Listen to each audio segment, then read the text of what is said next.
देखिए, एक दूसरा हम इस प्रेस वार्ता के माध्यम से आपको अपडेट देना चाहते हैं कि Faridabad police crime branch sector 30 में काम करते हुए कुछ मुख्य आरोपी हैं जो एक्सटॉर्शन का रैकेट इंटरनेशनल जो सिंडिकेट रन हो रहा है, जो बाहर में बैठ के कुछ आपराधिक किस्म के लोग इंडिया के, हिंदुस्तान के और खासकर दिल्ली एनसीआर और नेबरिंग हमारे स्टेट्स पंजाब, राजस्थान, यूपी, हरियाणा के अन्य अलग अलग जगहों पर एक्सटॉर्शन का रैकेट रन कर रहे हैं। बाहर में विदेश बैठ के यहाँ के लोग, व्यवसायियों को और आम जनमानस को धमकी भरे मैसेजेस, कॉल्स और अन्यथा अलग अलग ऐसे प्रारूप से जो धमकी भरे एक्सटॉर्शन कॉल्स करते हैं और इस तरीके की गतिविधियों को अंजाम दे रहे हैं। उसमें एक बड़ी कार्रवाई करते हुए Faridabad police crime branch sector 30 में ऐसे उसमें मुख्य तौर पर 3 ऐसे आरोपियों को जो इस सिंडिकेट का हिस्सा था और ऐसे वारदात को अंजाम देते उनको पकड़ने में सफलता प्राप्त करी है। मुख्यतः इसकी पृष्ठभूमि इस प्रकार से है कि फरीदाबाद के अंदर किसी एक व्यवसायी को काफी समय से थ्रेट प्राप्त हो रही थी बाहर बैठे कुछ ऐसे आपराधिक किस्म के लोगों के द्वारा, और उनसे काफी बड़ी मात्रा में उनसे एक्सटॉर्शन मनी मांगी जा रही थी। इस संबंध में मल्टीपल टाइम्स उनके पास कॉल और मैसेजेस प्राप्त हुए और उस संबंध में कार्रवाई करते हुए जो हमारी कमिश्नर पुलिस हैं श्री सत्येंद्र गुप्ता के मार्गदर्शन निर्देशन में जो हमारी क्राइम ब्रांच है निरंतर इस पर नजर बनाए रखी हुई थी और ऐसे अपराधियों की तलाश में थी कि कौन ऐसे व्यक्ति विशेष जो ऐसे सिंडिकेट का हिस्सा है और ऐसी कार्रवाइयों को, गतिविधियों को अंजाम दे रहे हैं। तो उसी के मद्देनजर हमारे सत्येंद्र गुप्ता जो सीपी फरीदाबाद है, उन्होंने डायरेक्शन दिया और हमारे डीसीपी क्राइम श्री मुकेश मल्होत्रा के मार्गदर्शन में टीम गठित करी गई जो निरंतर इन सिंडिकेट के सभी जो हेंचमैन हैं, जो ऐसे गुर्गे हैं, उनके ऊपर काम कर रही थी। कौन सिंडिकेट को रन कर रहा है, ऐसे कितने उनके गुर्गे हैं जो आसपास इस क्षेत्र में एक्टिव हैं, उनके खिलाफ कार्रवाई करते हुए 3 ऐसे मुख्य आरोपियों को जिन्होंने इस वारदात को अंजाम दिया उनको पकड़ने में सफलता प्राप्त कर लिया। इस क्राइम ब्रांच जो सेक्टर 30 है, इनको जो लीड कर रही थी टीम, उसमें जो मुख्य तौर पे इंस्पेक्टर अनिल है, उनकी मुख्य भूमिका रही है और उसके साथ हमारी अन्य क्राइम ब्रांच सेक्टर 48 और सेक्टर 85 के इंचार्जेस और उनकी टीमों ने भी इस चीज के अंदर योगदान दिया है।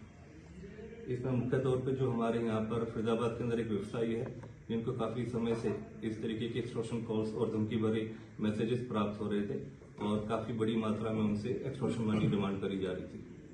और जब उन्होंने उस चीज को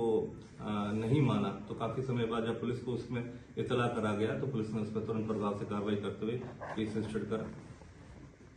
और उसमें देखने में ये आया कि कुछ दिन पहले उनके घर पर एक्सटॉर्शन एक लेटर भेजा गया